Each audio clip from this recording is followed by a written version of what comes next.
What if the most critical change happening in your body right now is, well, completely invisible? Just think about that for a second. We spend so much time and energy managing the visible signs of aging as the years go by. We track the gray hairs creeping in, we notice those subtle lines around our eyes. Right. Or we adjust our routines because a bad night's sleep just hits a lot harder than it used to. We Yeah. manage what we can see in the mirror. Exactly. But underneath all of that, deep beneath the surface, your skeletal architecture is quietly reaching a massive physiological pivot point. If you are in your 40s or approaching them, you have entered the exact biological window where bone breakdown actually begins to outpace bone formation. Your internal scaffolding is literally shifting beneath you. And what's fascinating here is that because it happens entirely in the background, we rarely treat it with the urgency it demands. We fall into this cognitive trap, of viewing the human skeleton as an inert, finished structure. Yeah, you think of a skeleton in a biology classroom. It's dry, it's brittle, it's completely done. It's just this static frame that the rest of you hangs on. Exactly. You reach your adult height and you just assume your bones are like the concrete foundation of a house. They're static, unchanging, and just passively holding you upright. But living bone is a highly dynamic, incredibly active tissue. So it's not just sitting there. Not at all. It is constantly undergoing a process called the remodeling cycle. Right this second, inside your body, you have specialized cells called osteoclasts that are actively dissolving and clearing away old, damaged bone tissue. Okay. And trailing right behind them are the osteoblasts, which are the cells responsible for laying down fresh new bone. It is a lifelong, continuous loop of demolition and reconstruction. So if this demolition and rebuilding is always happening, what makes the 40s the tipping point where we suddenly start losing ground? Like, why does the balance tip toward demolition? Well, it comes down to the site managers of that remodeling process, which are your hormones, specifically estrogen and testosterone. For decades, those hormones act as a critical braking system on the demolition crew. Meaning they stop the breakdown. They slow it down, yeah. They essentially force the osteoclast to undergo apoptosis, which is just the biological term for programmed cell death. By terminating those demolition cells, estrogen and testosterone keep the breakdown process in check, allowing the building cells to easily keep pace. But as we hit our 40s, those hormone levels naturally start to fluctuate and decline, which means the braking system is failing.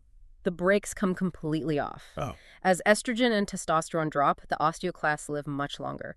The demolition crew is suddenly working overtime. And for the first time in your life, the builders simply cannot keep up with the rate of destruction. wow. Yeah, that is why this decade is the critical window. If you don't actively step in to protect your frame now, that unchecked breakdown is going to fundamentally hollow out your skeletal architecture.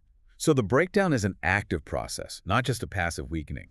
If the demolition crew is working overtime because the hormonal brakes are off, our only logical move is to aggressively arm the builders. We have to intervene and supply the raw materials they need to close the gap. You absolutely have to. You cannot rebuild the internal architecture without the right materials physically present in the bloodstream. And this is where we have to look closely at what we are actually consuming, starting with the literal bricks and mortar of the skeletal frame. Calcium and vitamin D. Okay, let's unpack this. The baseline defense the notes lay out is pretty straightforward. You aim for 1,200 milligrams of calcium, which acts as the bricks, and 1,000 international units of vitamin D, which acts as the mortar. Right. But I have to stop here, because this is where the standard nutritional advice always seems to fall short. If I just start indiscriminately dumping 1,200 milligrams of calcium into my system every day, doesn't that come with some serious risks? Yeah. I've read that excess calcium floating around in the blood can lead to kidney stones. Or worse, it hardens your blood vessels. That is a very real, very dangerous concern. And it highlights the fatal flaw in treating bone health like a simple math problem where you just ingest raw minerals and hope for the best. Vitamin D is essential because it helps you absorb that calcium from your gut into your bloodstream. But once it is in the blood, vitamin D does not tell the calcium where to go. So the calcium is just circulating blindly. It's like a pile of bricks dumped in the middle of a busy highway. It's a dangerous obstacle, not a building. Exactly. Which brings us to the most overlooked part of this equation, the support crew. First, you need magnesium. Magnesium is essentially the metabolic ignition switch for this entire operation. Wait, I usually associate magnesium with sleep or muscle cramps, not bone density. What is it doing on the construction site? Your body cannot convert vitamin D into its active, usable form without adequate magnesium. You could be taking massive doses of vitamin D, but if you are deficient in magnesium, that vitamin D remains inactive. The enzymatic reactions stall out and the raw materials just sit there. Oh, wow. So you have the calcium bricks, the vitamin D mortar, the magnesium turning on the equipment. But who's organizing it all? That would be vitamin K2. If calcium is the brick, vitamin K2 is the vital site foreman. Vitamin K2 activates a specific protein in the body called osteocalcin. Think of osteocalcin as the molecular glue that grabs the circulating calcium out of the bloodstream and binds it directly into the bone matrix. That is fascinating. So K2 is actively directing the traffic. It is the traffic cop. Without K2 activating that process, the calcium drifts through the blood and ends up calcifying soft tissues, like your arteries or your kidneys. K2 ensures the materials are actually used for the skeletal frame, protecting your cardiovascular system in the process. That makes perfect sense. And the source material also mentions high protein.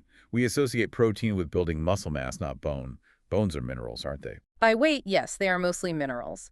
But by volume, bone is roughly 50% protein. And this goes back to dismantling that idea of the dry classroom skeleton.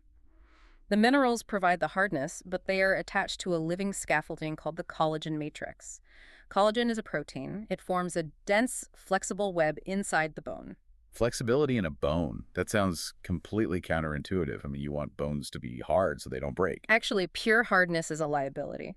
Think of a skyscraper swaying in the wind or an airplane wing flexing during turbulence. If a structure is purely hard, like a sheet of glass or a piece of chalk, it shatters under sudden impact. Oh, I see. Yeah, the collagen matrix gives your bones the tensile strength to absorb shock and bend slightly without breaking. High-quality dietary protein is what feeds and maintains that flexible living scaffolding. The calcium just hardens around it. Okay, so we have successfully armed the builders. We have the minerals, the vitamins, the protein matrix. The construction site is fully operational. But, well, a construction site is going to fail if someone is actively sneaking onto the property and sabotaging the materials. Right. Our source notes point to 3 specific bone thieves: excess salt, alcohol, and smoking. And I want to understand the actual mechanisms here. How are they pulling off the heist? Let's start with salt. How does a high-sodium diet steal calcium? If we connect this to the bigger picture, it happens directly in the kidneys. When you consume a highly processed, high-sodium diet, your body has to flush that excess sodium out through your urine to regulate your blood pressure. But the transport system in the kidneys isn't perfectly isolated. Sodium and calcium share the exact same cellular transport pathway. Oh, man. I see where this is going. Exactly. For every bit of excess sodium the kidneys excrete, they inevitably drag calcium out right along with it. You are literally peeing your skeletal foundation down the drain just to get rid of the salt. You are actively depleting the very calcium you just worked so hard to absorb. And alcohol operates with a different but equally destructive mechanism. Chronic alcohol consumption acts as a direct toxin to the osteoblasts, the building cells we talked about earlier. So it stops them from working. It suppresses their ability to lay down new bone while simultaneously disrupting the liver and pancreas, which you need to absorb vitamin D and calcium in the first place. So alcohol is simultaneously knocking out the builders and shutting down the entire supply chain. What about smoking? How does that sabotage the site? Smoking is fundamentally a vascular issue. Bone is highly vascularized tissue. It requires a massive constant supply of blood to deliver the oxygen and nutrients needed for the remodeling cycle. Nicotine causes intense vasoconstriction. Meaning it physically clamps down the blood vessels. Right. When you smoke, you are choking off the microcapillaries that feed the bone matrix. The tissue is starved of oxygen, the cells die off, and the bone becomes incredibly fragile. It's pure biological sabotage. Okay, so we've cleared out the thieves, we've secured the supply chain, but here is where it gets really interesting. Even with everything perfectly in place, the body still needs a reason to build. The prevailing advice in the modern health space is always to minimize stress, right? De-stress your life, lower your cortisol, protect your joints. Yet, the directive here is that we must aggressively stress the bone. It sounds totally contradictory, but we have to separate emotional stress from mechanical stress. The biological principle at play here is called Wolff's Law. Wolff's Law states that bone will structurally adapt to the physical loads under which it is placed. Okay, so if we don't load it, If your skeleton just sits there without experiencing any heavy physical demand, the body, which is ruthlessly efficient at conserving energy, assumes it doesn't need to be strong. It stops allocating resources to the bone and your density plummets. it's the ultimate use it or lose it scenario. If you don't give the body a mechanical reason to spend those calcium bricks, it just won't do it. You must stress the bone to signal growth. It is a process called mechanotransduction. When you put heavy physical loads on a bone, it creates microscopic bending in the tissue. That microscopic bending forces fluid through the tiny channels inside the bone matrix, which physically stimulates specialized sensory cells called osteocytes. So the physical bending of the bone literally wakes up the cells inside of it. It rings the alarm bell. Those osteocytes sense the fluid pressure and immediately send chemical signals to the osteoblasts, telling the builders, we are under heavy structural demand. You need to lay down more bone right now. That is why the source details two non-negotiable strategies: resistance training and impact loading. The impact loading is fascinating. The example they give is jogging. I always thought jogging was bad for the joints, but for the bone itself, it's necessary. Think about the physics of a jog. Every time your foot strikes the pavement, there is a literal gravitational impact that travels up through your leg. That physical jarring is the exact mechanical stress that forces the bone to fortify itself. The impact is the wake-up call for the construction crew. That makes the directive for impact loading and heavy resistance training completely logical. You have to physically bend and jar the system to force it to adapt. But then, right after establishing that, we see a massive pivot in the protocol.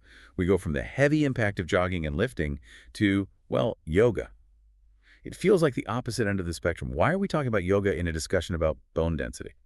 It is a pivot in intensity, sure, but it is the critical missing half of skeletal defense.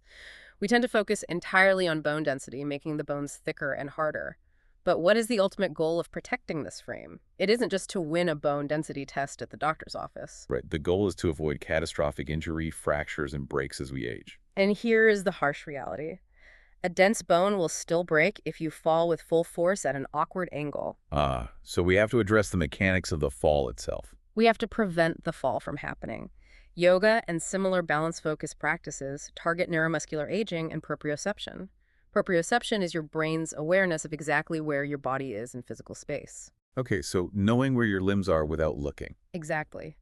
As we age, the communication speed between the sensory nerves in our feet, our stabilizing muscles, and our brain starts to slow down.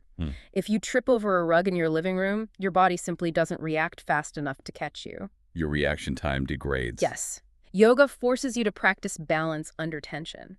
It preserves and sharpens that neuromuscular feedback loop. It trains the microstabilizers in your ankles and hips to fire rapidly. So the resistance training and the impact loading build the physical armor, but the yoga keeps you from getting hit in the first place. You need the proprioception and the coordination to ensure the heavy structure stays upright. It is a comprehensive defensive strategy. The strongest armor in the world is useless if you don't have the balance to carry it safely. All of this, the nutrients, the K2 traffic cop, the mechanotransduction from lifting, the proprioception from yoga, it is an incredible proactive strategy. But it is essentially flying blind if we don't know the current state of our internal infrastructure. We need a way to measure exactly where we are starting from. Which brings us to a major flaw in the traditional medical model. The standard advice for decades has been to wait until you are 65 years old to get your first baseline DKO scan, which is the gold standard bone density test. Why 65? That seems incredibly late in the game, especially considering everything we just discussed about the hormonal pivot point starting in our 40s. This raises an important question. Why wait? It is a fundamentally reactive approach to medicine rather than a proactive one. The traditional medical model often waits until a patient is at high statistical risk for a major fracture before it even looks for a problem. Right. But if you think about the biological timeline we mapped out, you lose the most significant percentage of your bone mass in the 5 to 7 years immediately surrounding menopause for women and the equivalent andropause for men. The massive drop in estrogen and testosterone happens in midlife, not at 65.